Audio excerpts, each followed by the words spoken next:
안녕하십니까. 이 시간은 하나님의 이상가정과 평화 이상 세계 왕국이라는 제목의 말씀을 세 번에 걸쳐서 나누어 말씀을 공유하도록 하겠습니다. 지구성 노처에서 세계 평화 구현을 위해 남다른 수고를 아끼지 않으시는 지도자 여러분, 바쁘신 일정에도 불구하고 본인의 87회 생일 축하를 위해, 그리고 이 역사적인 제1회 천주평화연합 세계대회를 위해 이렇게 만장의 성황을 이루어 주시어 깊은 감사를 드리는 바입니다. 여러분, 21세기에 진입한 오늘의 인류는 실로 역사적인 대전환기에 처해 있습니다. 영원한 세계 평화를 정착시킬 수 있을 것이냐, 아니면 20세기까지 반복되어 왔던 암울한 전쟁과 대결의 역사를 또다시 되풀이할 것인지를 결정짓지 않을 수 없는 시점에 와 있는 것입니다. 여러분도 아시다시피 본년은 20세기에 들어 본격화된 식민지 쟁탈전과 1차, 2차 세계대전, 한반도에서 6.25 전쟁, 동서냉전 등 끊임없이 지속되었던 전쟁과 반목의 시대를 거쳐오면서 생애의 전 과정을 하나님의 평화 이상 세계 왕국의 구현을 위해 바쳐왔습니다. 그 과정에서 본인은 2차 세계대전이 끝나면서 창설된 국제연합 유엔이 영원한 세계 평화 실현을 위해 하나님의 뜻을 받들 수 있는 평화의 기구가 될 것을 간절히 기도해 왔습니다.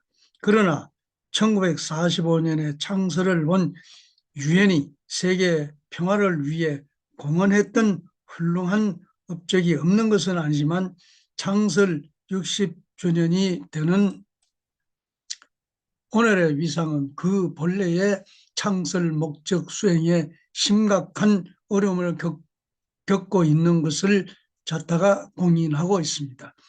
회원국이 200개국에 육박하고 있지만 자국의 권익만을 대변하고 주장하는 유엔 대표부들의 역할은 이제 세계 분쟁의 해결과 세계 평화 구현의 태생적인 한계를 드러내고 있는 것입니다.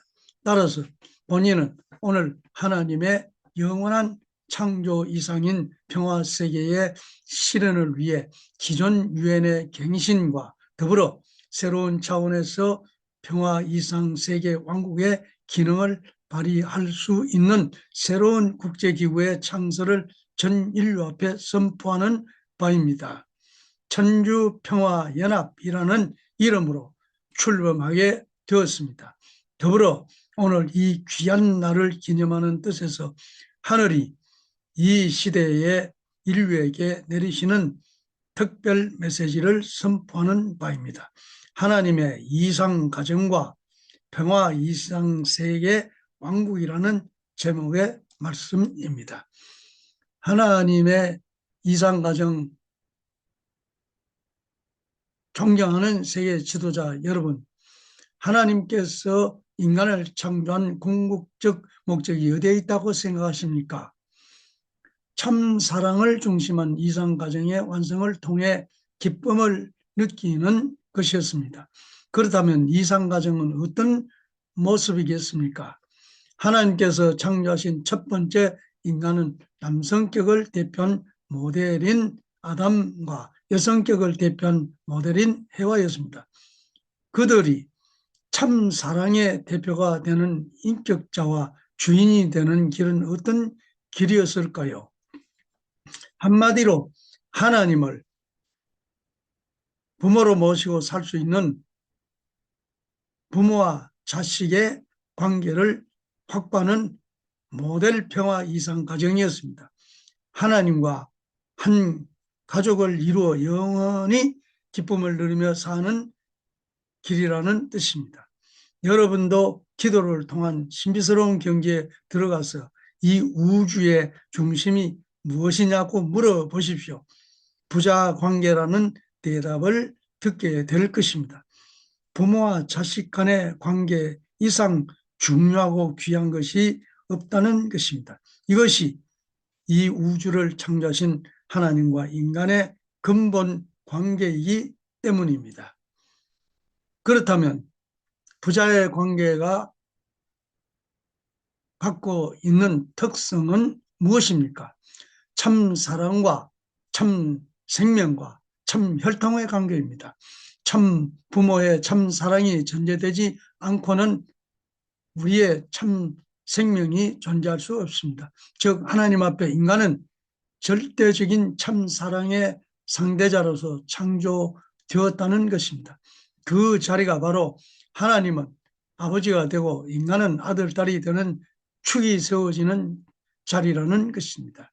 만일 그보다도 더 높고 귀한 자리가 있다면 인간의 욕망은 또 그 자리를 추구할 것입니다. 그러나 그런 자리는 없습니다.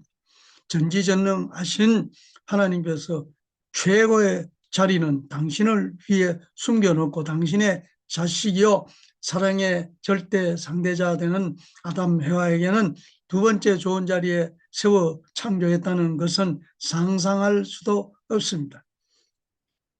우리의 영원한 참부모 되시는 하나님은 100% 당신 전체를 투입하시어 인간을 창조하시고 동의권, 동참권, 동거권, 상속권을 부여하셨습니다. 하나님의 모든 속성을 다 주셨다는 것입니다. 하나님이 아무리 절대자라고 하지만 당신 혼자서는 행복할 수 없습니다. 좋다는 말, 행복하다는 말은 혼자서는 성립되지 않는 말입니다.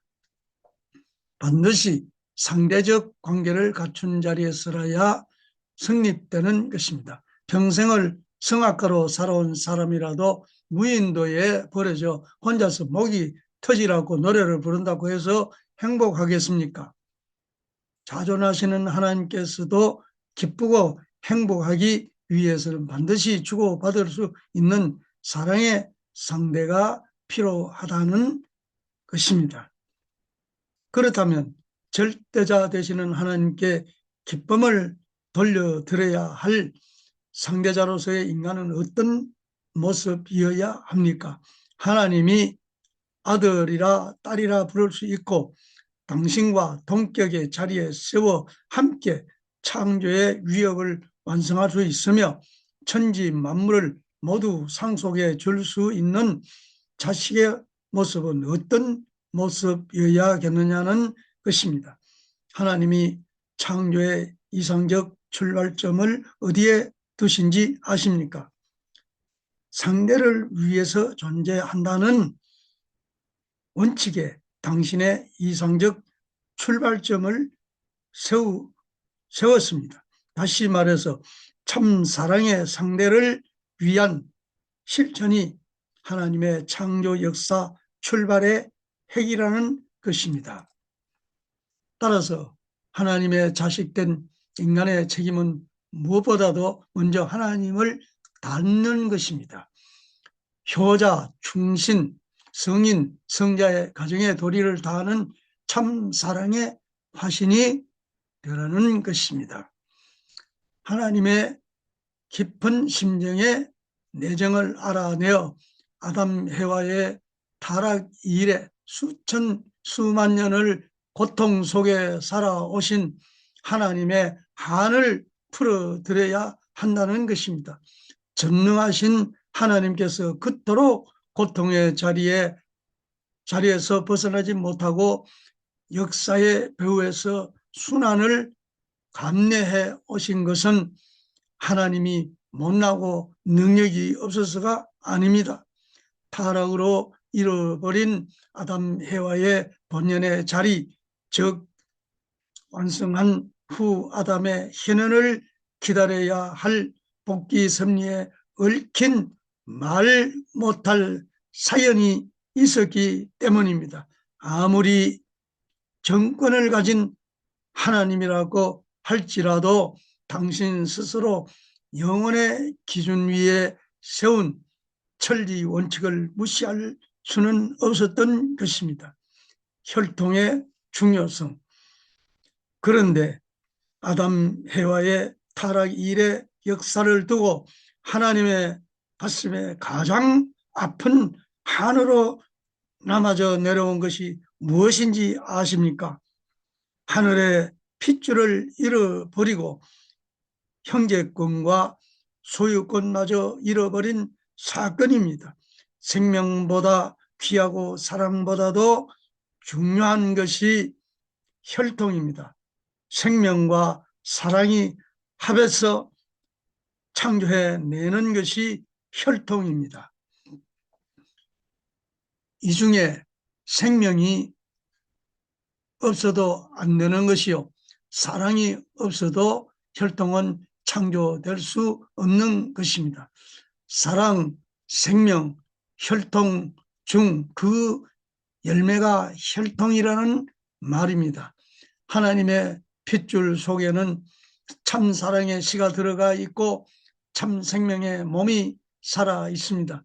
따라서 이 핏줄과 연결이 되면 하나님께서 이상하신 이상인간, 즉 인격 완성도 가능하고 이상 가정도 생겨나는 것이며, 더 나아가서는 하나님의 조국, 이상 국가도 출현하는 것입니다. 평화 이상 세계의 왕국은 이렇게 창건되는 것입니다. 혈통의 중요성은 아무리 강조해도 부족하다는 것을 여러분도 명심해야 할 것입니다. 핏줄이 없으면 생명은 물론 사랑도 떠나가 버립니다.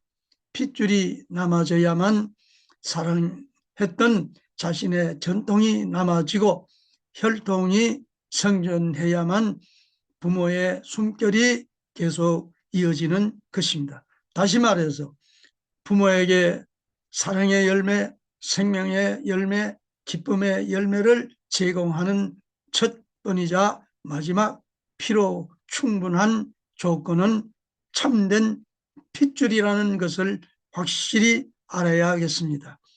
그런데 생명과도 바꿀 수 없는 이 핏줄을 잃어버렸습니다.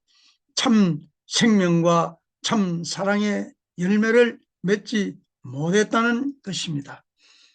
지구성을 덮고 있는 60억 인류가 하늘과는 아무런 관계가 없는 사탄의 열매로 전락하고 만 것입니다.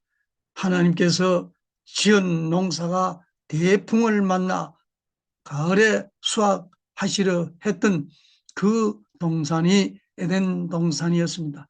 아담과 해와 두 아들, 딸을 길러 참 사랑을 꽃피우고 참 생명을 꽃피우고 참 핏줄을 꽃피운 그곳에서 영원한 사랑, 영원한 생명, 영원한 혈통의 주인과 가정, 그리고 하나님의 평화 이상 세계 왕국을 수확하려 했던 것이 하나님의 인간 창조 이상이었던 것입니다. 여기까지 말씀을 마치도록 하겠습니다. 감사합니다.